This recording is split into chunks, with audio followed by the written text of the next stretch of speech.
Good day, everyone, under the sound of my voice. Welcome to Starry Gold's Academy's A-class video on practical cases in taxation. You know, of course, that this is a subject at the final qualifying stage of the Chartered Institute of Taxation of Nigeria's qualifying examinations. You are all welcome once again to practical cases in taxation. Come with me now as we take a preamble and introduction into what the subject matter looks like. We have said that the institute has indicated in the syllabus that this particular subject is related to all the other subjects in the qualifying examinations. The effect of this is that the subject matter of practical cases in taxation cuts across the entire gamut of the qualifying exam. This is important. It cuts across the entire scheme of the qualifying examinations. You recall that at the foundation stage, you were exposed to subjects like principles of taxation, accounting, general principles of law, and economics.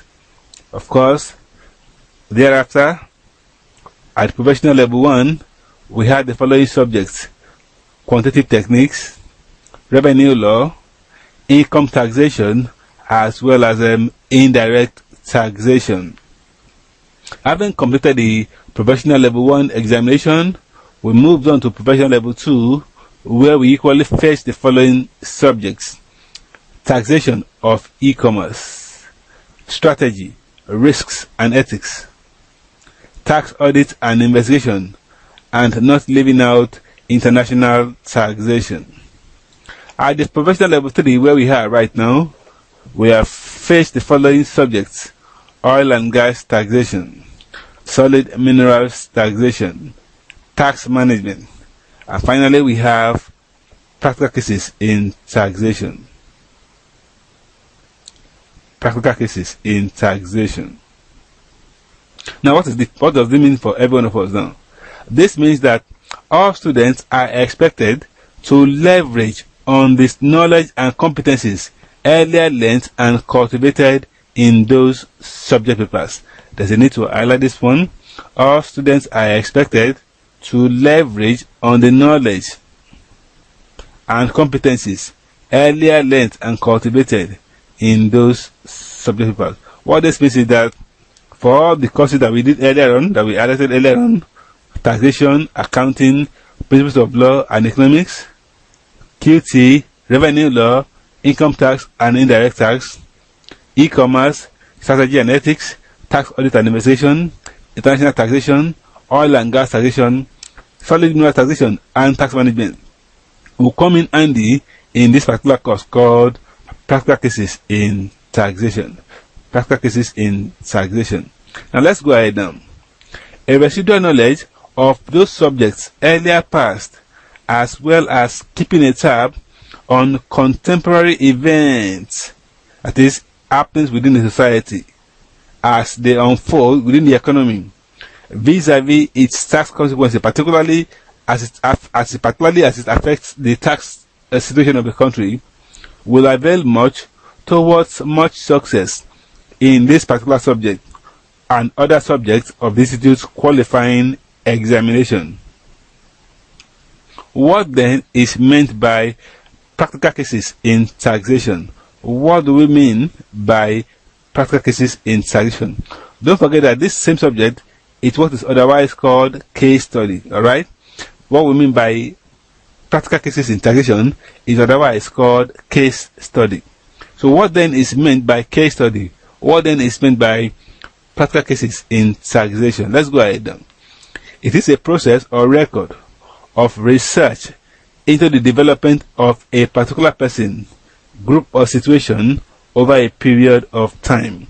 We are given a definition now that it is a process or record of research into the development of a particular person, group or situation over a period of time. That's the first definition of what we mean by case study or practical cases in taxation.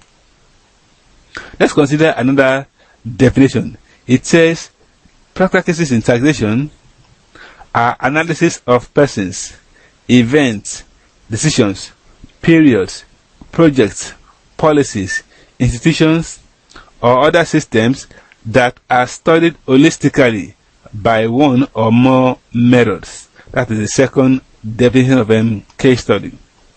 And that one says they are a form of problem-based learning. They are a form of problem-based learning where the candidate is presented with a body of facts which requires solution. This is important, which requires solution. You are given a body of facts which requires solution. The fourth definition says a typical case study is a detailed account or narration of what happened in a particular company, industry, or project over a set period of time. So, we have been given different definitions of case study by different scholars in different perspectives.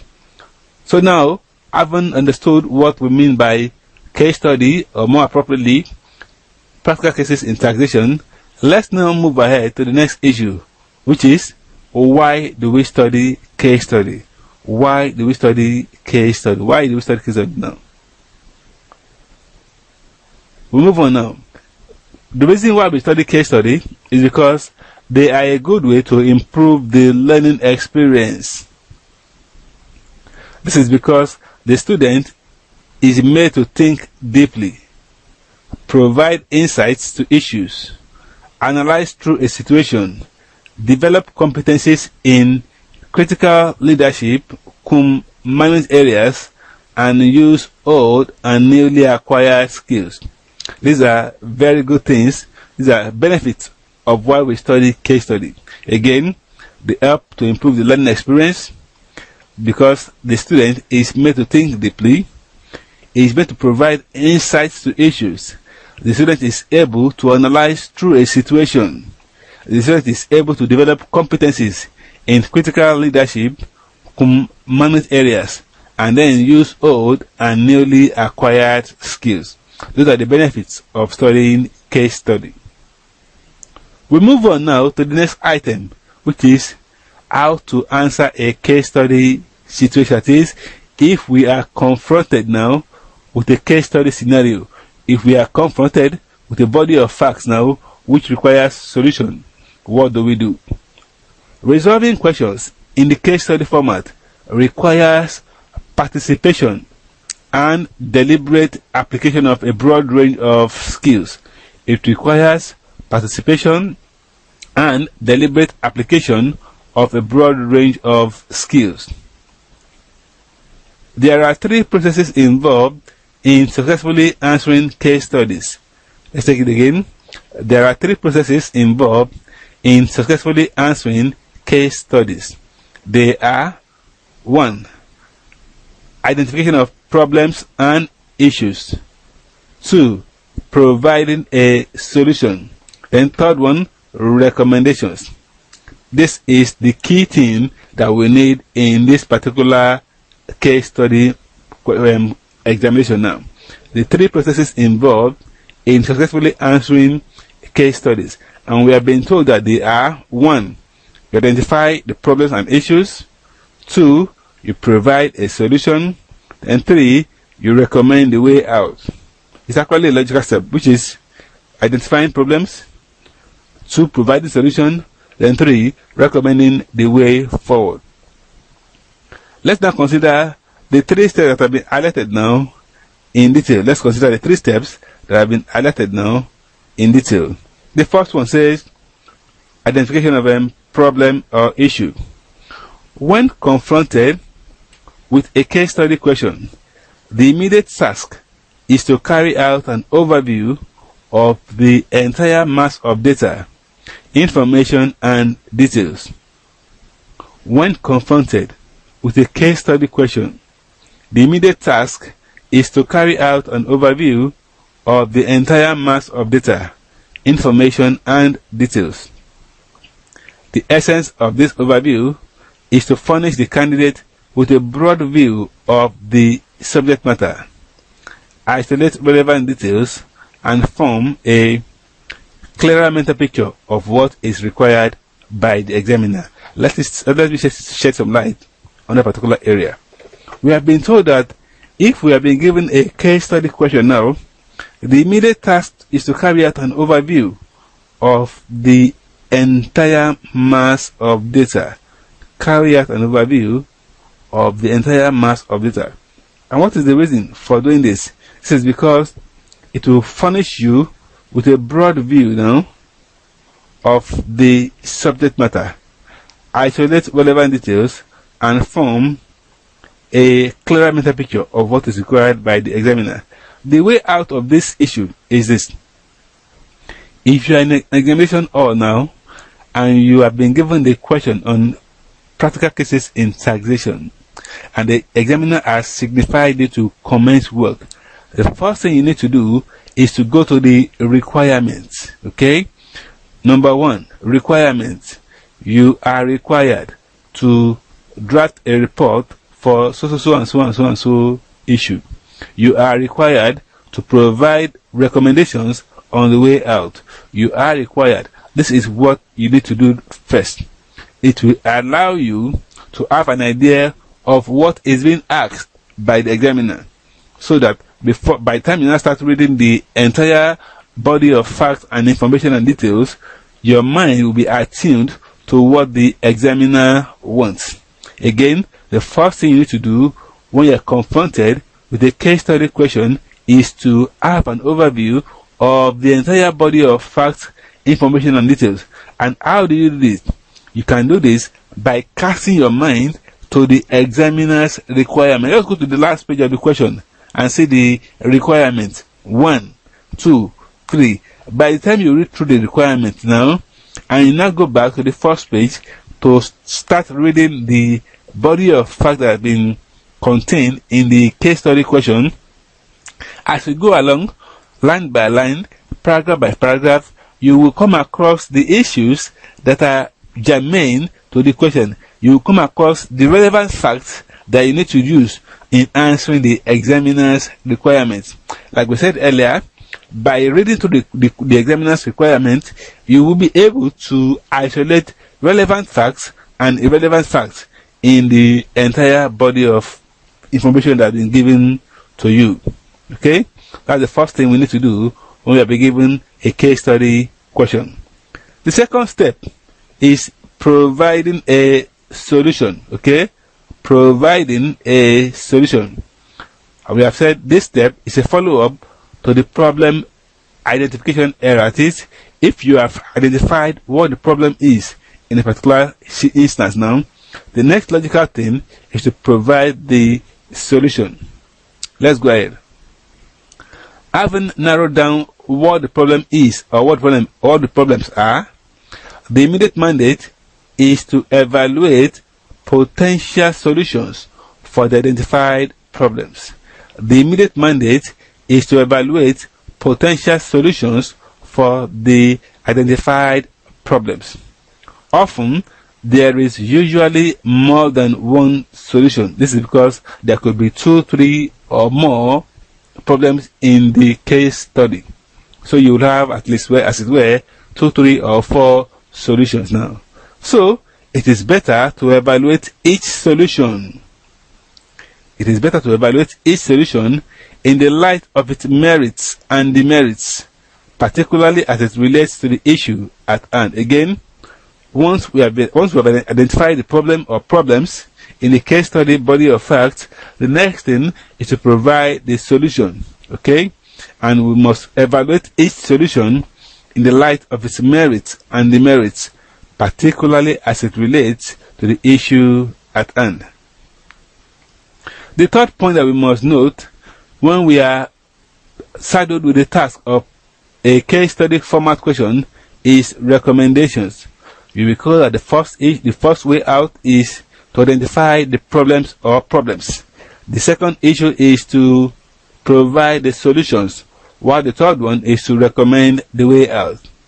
And under recommendations, we have said that in this part, candidates are expected to present their recommendations based on the solutions for each of the identified problems. Recommendations should be practical, realistic, and achievable. Again, recommendations should be practical, realistic, and achievable. They must be linked to relevant and supporting theory. This is important.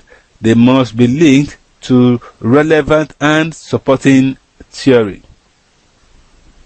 This is because whatever you are recommending must bear reference, must have a linkage to the issue at hand, and as well as to existing management and leadership theories that are available in the universe. NB now, and this is why it is in bold. This is very important. That's why I have already put it in bold now. Examiner will reward candidates with clarity of thought and logical presentation of facts.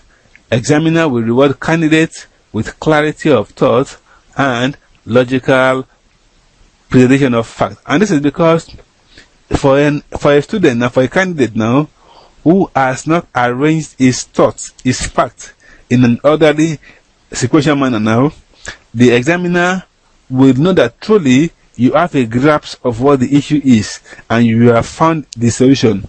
But however, because your work, as it were, is modeled up now, the examiner will not award you adequate marks for your effort. So, for you to obtain the maximum marks by the examiner, you must arrange your thoughts in a precise manner and present your facts in a logical manner to attract the examiner's maximum marks. Let's now move on to the other issues now. We have case study questions now, and we have the case study number 1. It reads, in response to the federal government's appeal to Nigerians in the diaspora to come and invest in Nigeria, Chief Adekankwe took up the challenge to return to the country and establish in his home state large-scale farms and factories for the processing of agricultural products for export to the United Kingdom. Chief Kankwe strongly believes that a potential market for agro-products exists abroad, having lived in the United Kingdom for several years. To this end, a preliminary study commissioned by Chief Kankwe revealed that